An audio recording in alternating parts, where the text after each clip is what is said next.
March 15, 2024, 11:47 p.m., Studio 6B, NBC Studios. Frank Russo had been head of security for 27 years. He knew every secret that walked through these doors. Tonight, one of them walked back out. Jimmy Fallon delivered the punchline. Well, at least Leo's friend can't complain about the movie length anymore. The studio audience laughed. Frank's hand moved instinctively to his radio, fingers finding empty air. He'd set it on the security desk 20 minutes ago, when the show seemed like just another Thursday night taping. Now Jimmy's words echoed in the studio like a death sentence, and Frank stood frozen in the wings while 300 people laughed at a joke that could unravel everything. The cameras kept rolling. Jimmy launched into his next bit about celebrity pet names, his practiced smile never wavering. But Frank caught the microsecond glance toward the wings, toward him. The host's eyes held something Frank had seen before, in boardrooms and back alleys where NBC's dirtiest business got handled. Recognition. Frank backed deeper into the shadows, his 62-year-old heart hammering against his ribs. 27 years of crisis management, of making problems disappear before they reached the suits upstairs, and he'd never felt this exposed. The studio lights felt like interrogation lamps. Every camera angle seemed designed to catch him. Tommy Castellano, dead at 23 in a Beverly Hills mansion bathroom, needle still hanging from his arm when Frank arrived with the cleanup crew. Leo's birthday party had been wall-to-wall A-listers and enough cocaine to stock a pharmacy. The kid from Queens who'd landed his first major role thought he could party with the big leagues. Frank had helped carry the body out through the service entrance while the party continued downstairs. The official story: Tommy died alone in his apartment 3 days later. Overdose. Tragic waste of talent. Case closed. Frank's Nokia buzzed in his pocket. A text from his daughter Maria. "Dad, we need to talk. My office. Now." His stomach dropped. Maria ran production for The Tonight Show. She'd been in the booth during the taping, watching every word, every joke, every carefully crafted moment that kept Jimmy's ratings climbing. If she'd caught the reference, if she understood what it meant. Frank pushed through the studio's rear exit, muscle memory guiding him through corridors he could navigate blindfolded. The fluorescent lights hummed overhead, casting everything in harsh white that made the NBC Peacock logos look radioactive. At this hour, 30 Rock felt like a mausoleum for dead television dreams. Maria's office was on the 14th floor. Frank took the service elevator, avoiding the main banks where security cameras tracked every movement. Old habits. He'd learned long ago that the best way to move through the building was like you belonged there, but also like you didn't exist. The elevator climbed past floors of darkened offices, where tomorrow's news would be packaged and delivered to millions of Americans who believed what they saw on their screens. Frank had spent his career ensuring they never saw too much. Tonight, that career felt like it was riding up with him, ready to crash. Maria's office door was cracked open, yellow light spilling into the hallway. Frank knocked twice, their old signal from when she was a kid and he'd work late shifts at the precinct. "Come in, Dad." She sat behind her desk, still in her production headset, laptop open to what looked like show transcripts. Maria had their family's dark eyes and their mother's sharp cheekbones. But right now she looked every inch the network executive who'd clawed her way up from intern to producer in 8 years. "Close the door." Frank obeyed, noting how his daughter's voice carried the same tone he'd used during interrogations. Calm, professional, deadly serious. "Tell me about Tommy Castellano." The name hung between them like a loaded gun. Frank felt his carefully constructed world, the pension that paid for his granddaughter's leukemia treatments, the respect that came with being Frank Russo, the man who fixed things, start to crumble. "I don't know what you're talking about." "Dad." Maria pulled off her headset, set it down with deliberate precision. "I've been producing Jimmy's show for 3 years. I know every joke, every reference, every callback to previous episodes. Tonight's bit about Leo's dead friend, that wasn't in the script, that wasn't in rehearsal. Jimmy went off book. And when Jimmy goes off book during a live taping, it's because someone fed him information." Frank's legs felt weak.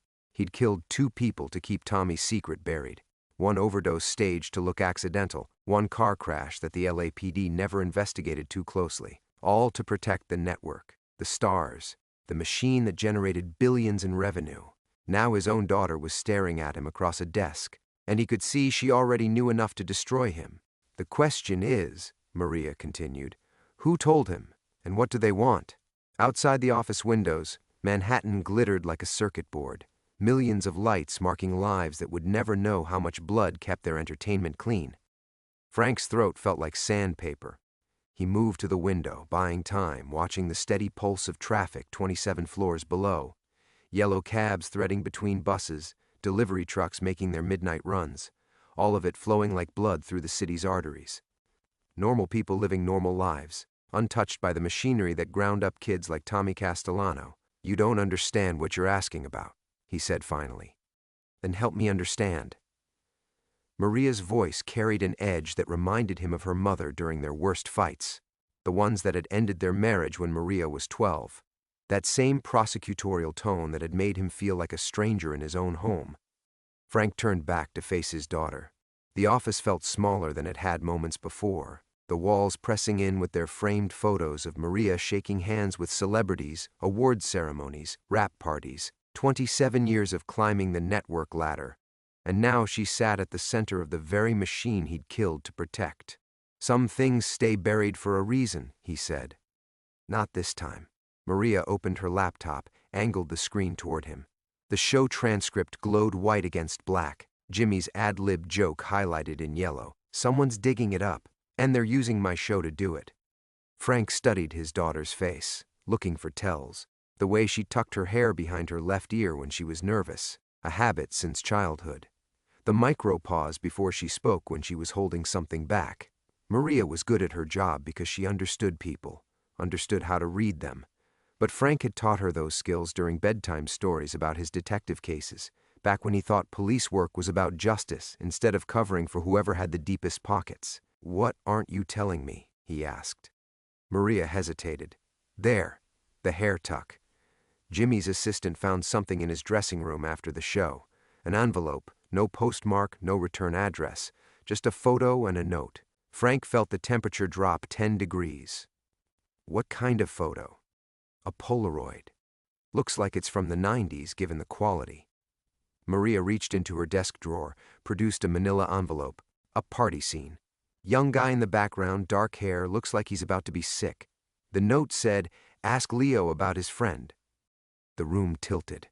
Frank gripped the edge of Maria's desk, his knuckles going white. A photo from that night. Impossible. He'd collected every camera, every phone, every piece of potential evidence. The party guests had been too wasted to remember details, and the few who might have talked had been convinced that silence served everyone's interests. "Let me see it." "I can't do that, Dad. It's evidence now. NBC Security has it, and they're reviewing all footage from tonight's taping to see who might have planted it." Maria's voice softened. "But if you tell me what really happened with Tommy Castellano, maybe I can help you." Frank almost laughed. Help him. His daughter thought this was some middle management crisis she could solve with the right phone calls and strategic meetings. She had no idea that the last person to ask questions about Tommy Castellano had ended up wrapped around a telephone pole on Mulholland Drive, his brake lines severed with surgical precision. The Nokia in Frank's pocket buzzed again. Another text, this one from an unknown number. The photo was just a preview. "If you want to see the rest, come alone to Studio 6H. You have 10 minutes. Studio 6H. Saturday Night Live's home, dark and empty at this hour. Frank's hands trembled as he slipped the phone back into his pocket. Whoever was pulling these strings knew the building's layout, knew how to move through it unseen. They had access, resources, and most importantly, they had evidence that should have been destroyed decades ago. "Dad?" Maria was watching him, those dark eyes sharp with concern. "You look like you're about to have a heart attack." Maybe that would be easier. Frank thought about his granddaughter Emma, 8 years old and fighting leukemia with the kind of courage that broke his heart daily. Her treatment cost $40,000 a month, money his NBC pension and health insurance barely covered. If this scandal broke, if his involvement came to light, Emma would lose more than just her grandfather. "I have to go," Frank said, moving toward the door. "Don't." Maria stood, her chair rolling back to hit the window. "Whatever this is, we can handle it together. I know people. I have connections." "You have a career," Frank interrupted, "and Emma has a future. Both of those things depend on you staying away from this. He reached for the door handle, then stopped. Outside, the building hummed with its usual late-night energy, security guards making rounds, cleaning crews working their way through offices, technicians preparing for tomorrow's broadcasts. All of it carrying on as if the foundation weren't cracking beneath their feet. "I love you, sweetheart," Frank said without turning around. "Remember that." Frank stepped into the hallway, pulling the door closed on his daughter's protests. The fluorescent lights buzzed overhead like angry wasps, and for a moment he felt dizzy, the weight of 27 years pressing down on his shoulders like a concrete shroud. His Nokia felt hot against his palm. 8 minutes now to reach Studio 6H. The service corridors were his domain, pathways he'd memorized during countless late-night emergencies. But as he moved through them now, each turn felt like walking deeper into a trap. Someone had been watching, planning, waiting for the right moment to resurrect Tommy Castellano's ghost. The question wasn't why. Frank knew there were only 2 reasons to dig up the dead: money or revenge. The elevator to the 8th floor seemed to take forever. Frank's reflection stared back at him from the polished steel doors, gray stubble, hollow eyes, the face of a man who'd traded his soul in increments until nothing was left but muscle memory and the desperate need to protect what remained of his family. Emma's smile flashed through his mind, gap-toothed and bright despite the 4 lines and hospital gowns. If this person wanted money, Frank would find it. If they wanted blood, they could have his, but not his granddaughter's future. Studio 6H's entrance was shrouded in darkness, the legendary stage where comedy careers were born and destroyed now silent as a tomb. Frank's keycard still worked, one advantage of being the man who knew where all the bodies were buried. The red light blinked green and the heavy door swung open with a whisper. Inside, work lights cast long shadows across the empty audience seating. The iconic brick backdrop loomed like a wall of secrets, each one carefully curated for maximum impact. Frank had stood in this space before, usually cleaning up after cast parties that got too wild, making sure certain photos never reached the tabloids. The irony wasn't lost on him. SNL had built its reputation on exposing the truth through satire, while he'd spent his career ensuring the truth stayed buried. "You're 2 minutes late, Frank." The voice came from the host's desk area, calm and familiar. Frank squinted into the shadows, his hand instinctively moving to where his service weapon used to rest. 20 years of civilian life, and he still reached for a gun that wasn't there. A figure stepped into the light, and Frank's world tilted off its axis. "Hello, Dad." Vincent Castellano looked exactly like his younger brother had at 30. The same dark eyes, the same sharp cheekbones that had made Tommy a natural for the camera. But where Tommy had carried himself with the eager energy of a kid from Queens trying to make it big, Vincent radiated the cold patience of someone who'd spent decades planning this moment. Frank's knees nearly buckled. "You're supposed to be dead." Overdose in Reno, 2003. Very tragic. Vincent's smile was razor thin. Amazing how easy it is to disappear when you have the right connections, when you know how the system works from the inside. The pieces clicked into place with sickening clarity. Vincent Castellano, Tommy's older brother who'd worked as a production assistant on various NBC shows in the late 90s. Frank remembered him vaguely, quiet kid who kept to himself, always watching, always listening. He'd vanished after Tommy's death, and Frank had assumed grief had driven him away from Hollywood. "You've been here the whole time," Frank said, "in the building." 27 years of watching, Frank. 27 years of working my way up through the ranks while you thought you were safe. Vincent moved closer, his footsteps echoing in the empty studio. "Did you really think I'd let you get away with murdering my little brother? Tommy overdosed. I didn't." "Bullshit." Vincent's voice cracked like a whip. "Tommy called me that night, scared out of his mind. Said he'd found something at Leo's party, something that could bring down half of Hollywood. Photos, videos, documents. He was going to the police the next morning." Frank's mouth went dry. Tommy had been more than just a party casualty. He'd been a threat, a naive kid who'd stumbled onto something bigger than himself and didn't understand the rules of the game. Frank had received the call at 3 a.m., contain the situation, protect the network's interests, make sure nothing disrupted the carefully maintained ecosystem of money and silence. He was going to destroy innocent people, Frank said weakly. Innocent? Vincent laughed, the sound bouncing off the empty seats like broken glass. You killed a 23-year-old kid because he threatened to expose the truth. And then you killed Detective Morrison when he started asking questions. And Sarah Chen when she got too close to the real story. Each name hit Frank like a physical blow. He'd told himself they were necessary sacrifices, casualties in a war to protect something larger than himself. But standing here now, facing Tommy's brother in the empty studio where truth was supposed to be sacred, those justifications crumbled like dust. "What do you want?" Frank whispered. Vincent smiled, and for a terrifying moment he looked exactly like Tommy had in those final seconds before the needle found his vein. "I want what my brother died for, Frank. I want everything." Frank's mind reeled, trying to process the impossibility of Vincent standing before him. The studio's work lights cast harsh shadows across Vincent's face, emphasizing the resemblance to Tommy that made Frank's chest tighten with something between guilt and terror. "Everything," Frank's voice cracked. "Vincent, whatever Tommy thought he found." "Don't." Vincent held up a hand, the gesture sharp enough to cut through Frank's desperate attempt at explanation. "Don't you dare try to minimize what my brother discovered. I've spent 27 years putting together the pieces he died for."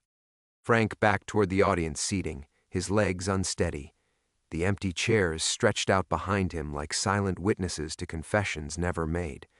"Look, we can work something out. Whatever you need, money, a settlement." "You think this is about money?" Vincent's laugh was hollow, echoing off the studio walls. "Frank, you killed 3 people to protect a secret that was never yours to keep. Tommy found evidence of something that goes back decades, something that makes your little cover-up look like a parking ticket." The Nokia in Frank's pocket buzzed insistently. Maria, probably, wondering where he'd gone, maybe already calling building security to track his keycard access. Frank ignored it, his attention fixed on Vincent's face, searching for any trace of the nervous production assistant he remembered from the late 90s. "I've been watching you, Frank. Watching your daughter climb the ranks. Watching you bounce your granddaughter on your knee at company picnics." Vincent's smile turned predatory. "Sweet little Emma. How's her treatment going?" Ice flooded Frank's veins. "Leave my family out of this. The way you left mine out of it when you murdered Tommy." Vincent stepped closer, and Frank could see the decades of rage burning behind his eyes. "Here's what's going to happen. You're going to help me retrieve what Tommy hid, and then you're going to help me expose everyone who's been covering it up." Frank's phone buzzed again, the vibration urgent against his ribs. This time he pulled it out, glancing at the screen. Not Maria. "A message from building security, Mr. Russo. Please report to the main security office immediately. We have a situation requiring your attention." Vincent noticed Frank's distraction. "They're looking for you already." Amazing how quickly the rats start scrambling when someone shines a light into their nest. "What did Tommy find?" Frank asked, his voice barely above a whisper. He needed to understand what he was really facing, what Vincent had spent almost 3 decades preparing for. Documents, photos, video recordings. Vincent began counting on his fingers like he was reciting a grocery list, evidence of a network that's been covering up crimes, protecting predators, silencing victims. Tommy stumbled onto it during Leo's party, thought he could be a hero. Naive kid didn't realize that heroes in this business end up dead. The studio felt like it was shrinking around them. Frank thought about all the late-night calls over the years, the problems that needed fixing, the people who needed convincing to stay quiet. He told himself it was crisis management, protecting the network's reputation, but standing here now, listening to Vincent's cold recitation, Frank began to understand the true scope of what he'd been part of. "Where is it?" Frank asked. "Whatever Tommy hid, where is it now?" "That's where you come in." Vincent reached into his jacket, and Frank tensed, but he only pulled out a folded piece of paper. Tommy was smarter than anyone gave him credit for. He knew he was in danger, so he hid everything in the one place he thought would be safe, the one place no one would think to look. Frank took the paper with trembling fingers. It was a building schematic, but not of 30 Rock. The layout looked older, more institutional. His eyes found the header: Bellevue Hospital Center, psychiatric ward, basement-level storage. Tommy volunteered there during his off time, Vincent explained. Community service, visiting kids in the children's ward. He had access to areas most people never see, areas where things could stay hidden for decades. Frank's Nokia erupted in a series of rapid buzzes, multiple messages, multiple calls. The machinery of NBC's crisis management was grinding into motion, and they were looking for him to work his usual magic. But there would be no magic tonight. No careful manipulation of facts to make uncomfortable truths disappear. "You have 2 hours," Vincent said, moving toward the studio exit. "Meet me at Bellevue. Service entrance, basement level. Come alone, and come ready to finally tell the truth about what really happened to my brother." Vincent paused at the doorway, his silhouette framed against the corridor's harsh fluorescent light. "And Frank, if you're thinking about running or calling for backup, remember that I've had 27 years to plan for every possible move you might make, including the ones that would hurt your family." Then he was gone, leaving Frank alone in the empty studio with his buzzing phone and the weight of decades finally crashing down around him. Frank's hands shook as he stared at the hospital schematic, the paper crackling between his fingers like old bones.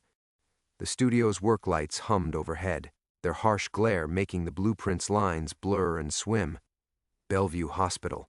Of course Tommy would choose a place associated with madness. The kid had always been too clever for his own good. The Nokia's buzzing grew more insistent, a digital heartbeat counting down to his destruction. Frank finally answered, his voice hoarse. "Russo here." "Frank, thank God." It was Patterson from security, panic bleeding through his professional calm. "We need you in the main office right now. Someone's been accessing restricted files in the archive system. Personnel records, incident reports going back 30 years. Frank closed his eyes. Vincent wasn't just threatening. He was already inside NBC's digital fortress, pulling threads that would unravel everything. What kind of personnel records? Security department files, internal investigation reports. And Frank Patterson's voice dropped to a whisper. They accessed Tommy Castellano's file. The whole thing. Medical examiner reports, witness statements, everything we sealed. The phone slipped from Frank's grip, clattering onto the studio floor. 27 years of careful document management, of ensuring certain files stayed buried in systems that required multiple clearances to access. Vincent hadn't just been watching. He'd been learning, mapping NBC's digital infrastructure like a burglar studying a bank vault. Frank retrieved the phone, his knees protesting as he bent. At 62, he felt ancient, every year of carrying secrets adding weight to his bones.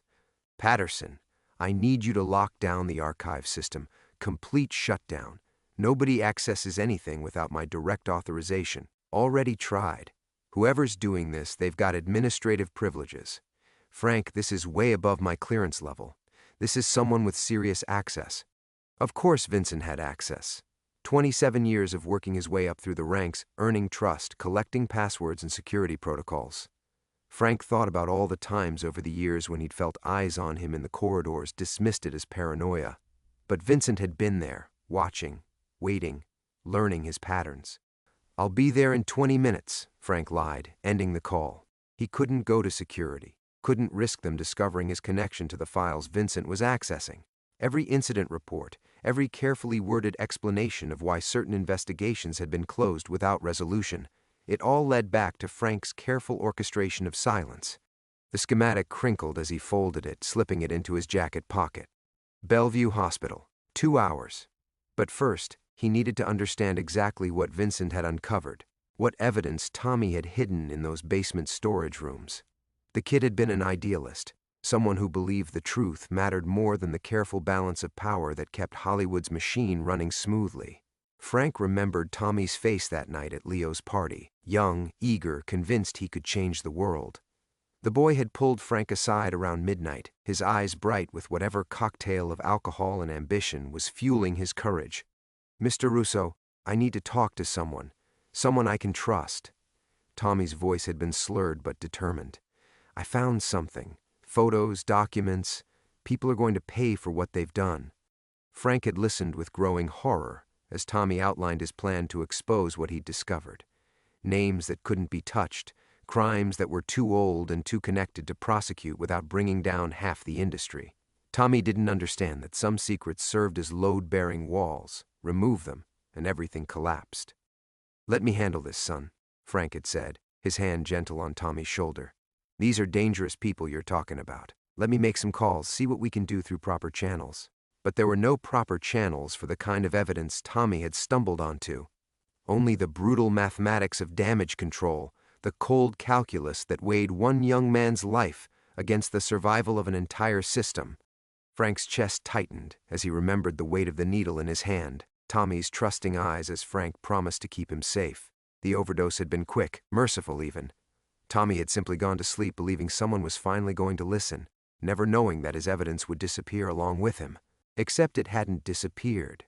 Somehow, impossibly, Tommy had managed to hide everything before that final party. And now Vincent was demanding Frank help retrieve it, threatening to destroy everything Frank had sacrificed to protect. The studio felt like a mausoleum now, filled with the ghosts of all the jokes never told, all the truths that had been carefully edited out of the narrative. Frank thought about Emma, probably asleep in her hospital bed, her small body fighting battles that required courage Frank had never possessed. Her treatment, Maria's career, the pension that kept them all afloat, all of it balanced on the foundation of secrets Frank had killed to preserve. His Nokia buzzed one final time. A text from an unknown number. "The clock is ticking, Frank. Bellevue basement. Come ready to dig up what you buried." Frank pocketed the phone and walked toward the studio exit, each step feeling like a march toward his own execution. Behind him, the empty chairs sat in silent judgment, waiting for a show that would never come. Frank pushed through the studio exit, his footsteps echoing in the empty corridor. The familiar hum of 30 Rock's ventilation system felt different now, not the comforting white noise of institutional power, but the mechanical breathing of a dying beast. Vincent's revelation had shattered everything Frank thought he understood about the last 27 years. Tommy's brother. Alive. Here.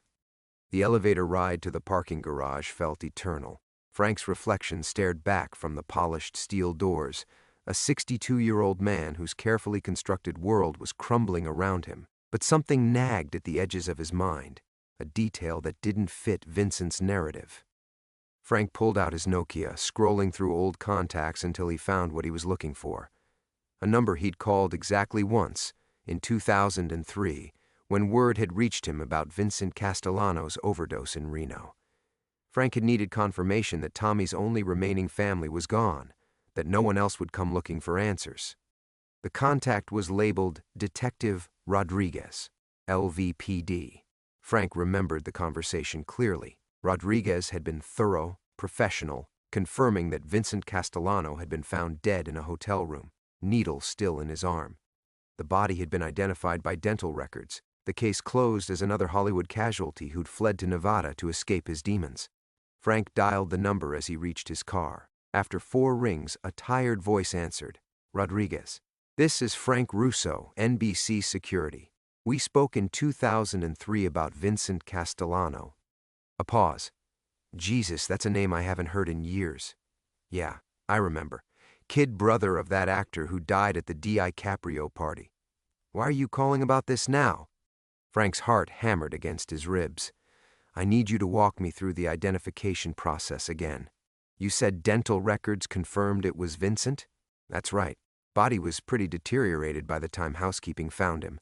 Looked like he'd been dead about a week. But the dental records were a perfect match. Why? What's this about?" The parking garage suddenly felt like a tomb. Frank leaned against his car, trying to process what he was hearing. "The dental records. Where did you get the comparison files?" "Standard procedure. We pulled them from his dentist in L.A. Let me think. Dr. Marcus Webb, Beverly Hills practice. Records showed extensive work. Crowns, root canals, couple of implants. Made for easy identification." Frank's blood turned to ice water. Dr. Marcus Webb. He knew that name, had seen it on countless insurance forms and medical bills over the years. Dr. Webb was NBC's contracted dentist. the man who'd handled dental care for all network employees since the early 90s. "Detective Rodriguez, I need you to check something for me. Vincent Castellano's employment records with NBC. When did his dental coverage start?" Papers rustled on the other end of the line. "Hold on, I've still got the file somewhere. Here it is. Castellano Vincent. NBC employee from 1994 to 1997. Dental coverage began September 1994. And the dental work Dr. Webb performed? According to the records, most of it was done in 1996 and early 1997. Kid had terrible teeth, apparently. Webb did about 15 grand worth of work on him." Frank closed his eyes, the final piece clicking into place. Vincent had been planning this since 1996, having extensive dental work done to create records that could later be used to fake his own death. He'd needed a corpse, someone with similar build and age, and he'd needed dental records that would match. "Detective, the body you found in Reno, did you ever run DNA?" "Wasn't necessary. Dental records were conclusive, and the family never requested additional testing. Case closed clean, because there was no family left to request it.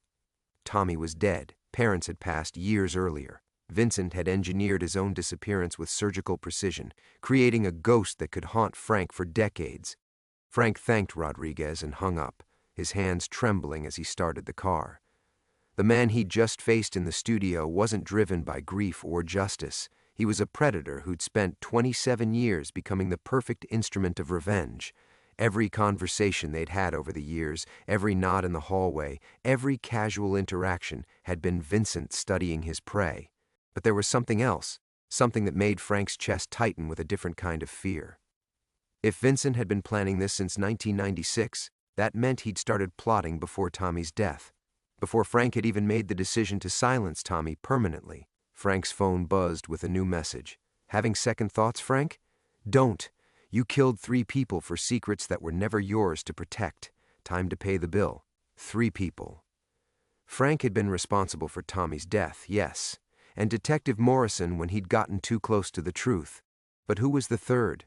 Sarah Chen had died in a car accident, tragic, but unrelated to any of Frank's activities, unless Vincent knew something Frank had forgotten. Or worse, unless Vincent had been manipulating events for far longer than Frank realized. The drive to Bellevue stretched ahead like a journey into hell, and Frank finally understood that he wasn't racing to recover Tommy's hidden evidence. He was walking into a trap 27 years in the making. Frank pulled over 3 blocks from Bellevue, his hands gripping the steering wheel until his knuckles went white. The hospital's imposing facade loomed in the distance, lit by sodium streetlights that cast everything in sickly yellow shadows. He couldn't go in there blind, not when Vincent had spent nearly 3 decades orchestrating this moment. 3 people. The phrase echoed in Frank's mind like a death knell. Tommy, Morrison, and someone else. Someone Frank had forgotten, or someone whose death he'd never connected to his own actions. The weight of that unknown victim pressed against his chest, making each breath feel labored. His Nokia buzzed. Maria's name on the display. "Dad, where are you?" "Security's been calling me, saying there's some kind of emergency. They're looking for you everywhere." Frank closed his eyes, hearing the worry in his daughter's voice. 27 years ago, when he'd made the choice to silence Tommy, Maria had been 23 and fresh out of college. Now she was a successful producer with a sick daughter and a career built on the foundation of Frank's dark choices. Everything she'd achieved, everything Emma needed, all of it balanced on secrets that were about to be dragged into the light. "I'm handling it, sweetheart. Stay away from the office tonight. Take Emma home from the hospital and keep her close." "Dad, you're scaring me. What's going on?"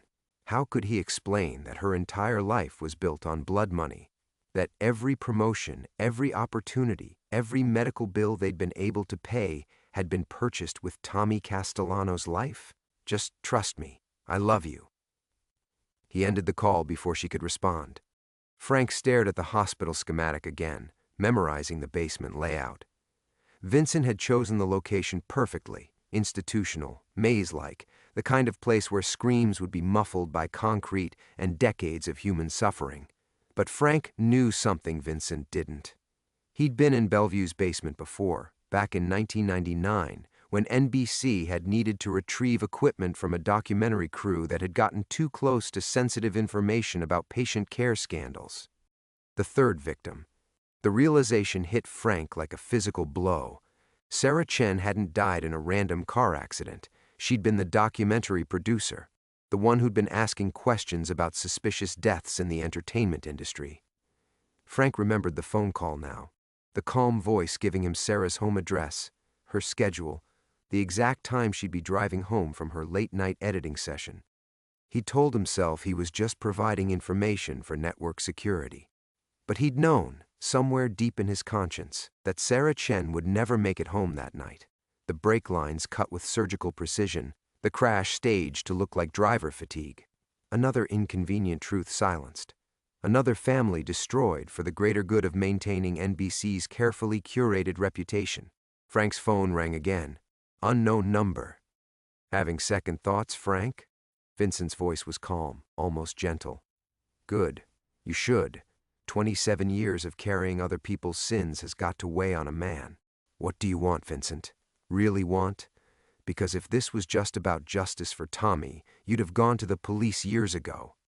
A laugh, cold and brittle. Justice? Frank, there is no justice for people like us. We're the footnotes in other people's stories, the collateral damage in their rise to power. No, this isn't about justice. It's about balance. You took my brother from me, built your life on his grave. Now I'm going to take everything from you. Emma's innocent. Maria doesn't know anything about what happened. Tommy was innocent too. That didn't stop you from putting a needle in his arm. Vincent's voice hardened. But I'm not you, Frank. I'm not going to hurt a child or destroy someone who's done nothing wrong. This is between us, you, me, and the evidence Tommy hid before you murdered him. Frank could hear traffic in the background, the sound of Vincent already in position. What happens after? Say we find whatever Tommy hid, then what? Then the world learns the truth about who you really are, about the network of enablers and fixers who've been protecting predators for decades, about how many people have died to keep certain secrets buried. And my family? Your family will know they're free. Free from being complicit in your crimes, free from living off blood money. Vincent paused. Emma's treatment fund will be empty, of course. Your pension will disappear. Maria's career will be over. But they'll be free, Frank. Isn't that worth something? The line went dead.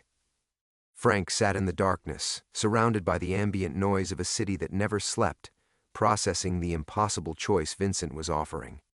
Destroy everything he'd built to protect his family, or watch Vincent destroy it anyway, while exposing the truth about Tommy's murder. But Frank had spent 27 years learning how to make impossible choices. He started the car and pulled back into traffic, driving toward Bellevue with the grim determination of a man who'd already decided which of his sins he was willing to die for. The basement levels of the hospital awaited, holding secrets that would either damn him or finally set him free. The basement of Bellevue Hospital stretched before Frank like the bowels of some ancient cathedral, all concrete and shadows and the weight of decades pressing down from above. Emergency lighting cast skeletal fingers along the corridors, and somewhere in the distance, the building's mechanical systems hummed their eternal dirge. Frank found Vincent waiting in storage room C-7, exactly where the schematic had indicated. Tommy's brother stood beside a row of industrial shelving units, his face illuminated by the harsh glow of a battery-powered lantern. In his hands, he held a metal lockbox that looked like it had been waiting in this forgotten corner of the world for 27 years. "You came," Vincent said, his voice carrying none of the cold satisfaction Frank had expected. Instead, there was something broken in it, something that spoke of a man who'd spent decades preparing for a moment that could never truly heal him. "Did I have a choice?" Vincent set the lockbox on a dusty metal table. "Tommy hid this 3 days before your party. Called me from a payphone, told me if anything happened to him I should look here." His fingers traced the lock's mechanism. He was scared, Frank. My little brother was terrified, and he reached out to the one person he thought he could trust. Frank stepped closer, the weight of his service weapon heavy against his hip. He could end this now, one shot, claim Vincent had attacked him, let the lockbox disappear forever. But something in Vincent's posture stopped him. The man looked exhausted, hollowed out by the burden of carrying his brother's ghost for nearly 3 decades. What's in it? Everything. Vincent opened the lockbox with a key he'd worn around his neck. Inside, Frank could see photographs, documents, what looked like a small tape recorder. Names, dates, locations, a network of abuse and cover-ups that goes back to the 80s. Studio executives, agents, producers, all the people who thought their power made them untouchable. Frank's mouth went dry. Tommy was just a kid. How did he get access to all this? Vincent's laugh was bitter. You killed him because you thought he was some naive idealist who'd stumbled onto something he didn't understand. But Tommy wasn't naive, Frank. He was smart.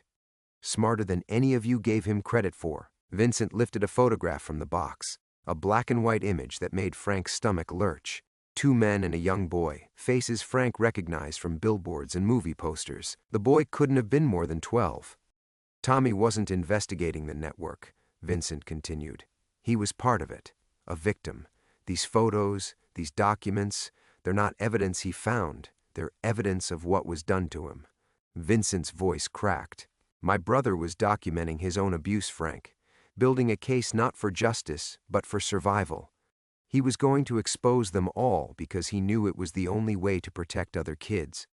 The truth hit Frank like a physical blow. All these years he'd told himself he'd killed Tommy to protect the industry, to maintain the delicate balance that kept Hollywood's machine running. But Tommy hadn't been threatening that machine. He'd been one of its victims, fighting back the only way he knew how. The party, Frank whispered. Leo's party. Tommy wasn't there to celebrate. He was there to confront them. 3 of the men in these photos were going to be there that night. Tommy was going to give them a choice, stop or be exposed. Vincent's eyes glistened in the lantern light. Instead, you gave him a needle full of heroin and told the world he was just another casualty of fame. Frank felt his legs give way, his back hitting the concrete wall behind him. 27 years of justifying murder, 27 years of telling himself he'd made an impossible choice for the greater good. But there had been no greater good. Only a system that devoured children and counted men like Frank among its most faithful servants. Why didn't you expose this years ago? Frank's voice was barely a whisper. Because I needed you to understand what you'd really done. I needed you to see Tommy not as a threat to be eliminated, but as a victim you helped destroy. Vincent closed the lockbox. These photos, these documents, they're going public tomorrow morning. Every major news outlet, every social media platform. The people who hurt my brother are old men now, some of them dead. But their legacy will finally die with them. Frank thought of Maria, of Emma fighting for her life in a hospital bed floors above them. His family, built on the foundation of a child's silent screams. What about my granddaughter? Vincent's expression softened, just slightly. Emma will get her treatment. I've made arrangements. An anonymous donor will cover her medical expenses. Your family doesn't have to suffer for your sins, Frank, but you do. The sound of footsteps echoed in the corridor outside. Vincent smiled sadly as police officers appeared in the doorway, their weapons drawn but not yet raised.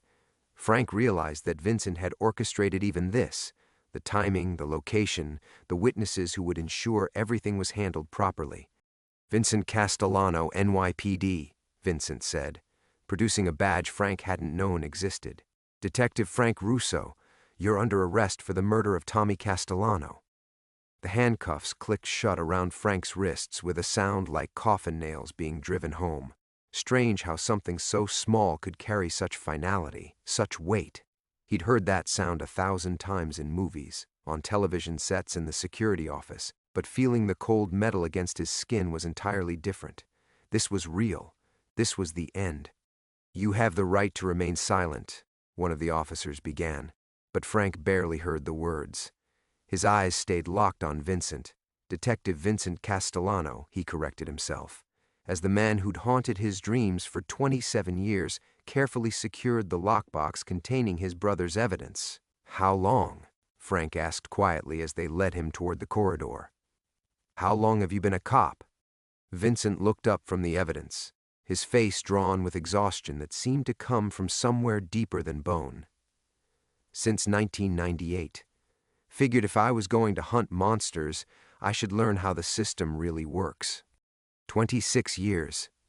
Vincent had spent 26 years learning to be the perfect instrument of justice, building a career in law enforcement while never losing sight of his true purpose. Frank almost admired the dedication, the single-minded focus it must have taken to maintain that kind of long-term vengeance. As they walked through the basement corridors, Frank found himself thinking about time, how it moved differently in places like this, hospitals, prisons, the spaces where life and death negotiated their eternal boundaries. 27 years ago, he'd been a different man. Younger, hungrier, convinced that keeping secrets was the same thing as protecting people. Now he was 62 and tired, and the weight of those secrets had carved hollows in his chest where his soul used to live. The elevator ride to the main floor passed in silence. Frank watched the numbers climb, B3, B2, B1G, each floor bringing him closer to a world that would soon know exactly what he was. Through the hospital's main lobby, past late-night visitors and exhausted medical staff who glanced at the handcuffs with the practiced disinterest of people who'd seen worse. Outside, the city hummed its restless midnight symphony. Police cars lined the street, their red and blue lights painting the hospital's facade in colors that reminded Frank of old movie posters. Dramatic, cinematic, the kind of ending that would make a good story someday, when enough time had passed for the pain to calcify into narrative. "My daughter," Frank said as they reached the police car. "Someone needs to call Maria. She'll be worried." Vincent nodded to one of the uniforms. "She'll be contacted, handled properly." He paused, studying Frank's face in the swirling lights. "She's a good producer, your Maria. Tommy would have liked her work." The comment hit Frank harder than any accusation could have.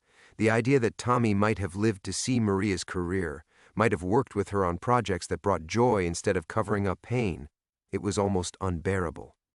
They put Frank in the back seat of the patrol car, and through the window he could see Vincent talking quietly with the other detectives. The lockbox sat on the hood of another vehicle, surrounded by evidence technicians who were already beginning to catalog its contents. Tomorrow, those photographs would be front-page news. The names, the dates, the carefully documented history of abuse that Tommy had died trying to expose, all of it would finally see daylight. Frank leaned back against the seat and closed his eyes. For the first time in 27 years, he felt something that might have been peace. Not happiness, he was too far gone for that. But peace. The terrible peace that comes when you finally stop running from the truth of what you are. His phone, still in his jacket pocket, buzzed with a text message. "Maria, Dad, please call me. I love you." Frank smiled, though tears were running down his cheeks. His daughter would survive this. Emma would get her treatment, would grow up healthy and strong, would never know that her grandfather's pension had been paid for with blood money. Vincent had promised that much, and somehow Frank believed him. After everything, Vincent Castellano had proven himself to be exactly what Tommy must have been, someone who understood the difference between justice and revenge. The patrol car pulled away from Bellevue, carrying Frank toward central booking, toward lawyers and trials, and the systematic dismantling of everything he'd built. But as the hospital disappeared in the rear window, Frank found himself thinking about Tommy. Not the threat Tommy had represented, not the problem he'd needed to solve, but the young man who'd been brave enough to document his own suffering in hopes of protecting others. "I'm sorry," Frank whispered to the empty car, to the ghost he'd been carrying all these years. "I'm so goddamn sorry, kid." The city lights blurred past the window, and Frank finally stopped fighting the weight of his sins. Some stories, he realized, don't end with redemption. Sometimes they just end with truth, and sometimes that's enough.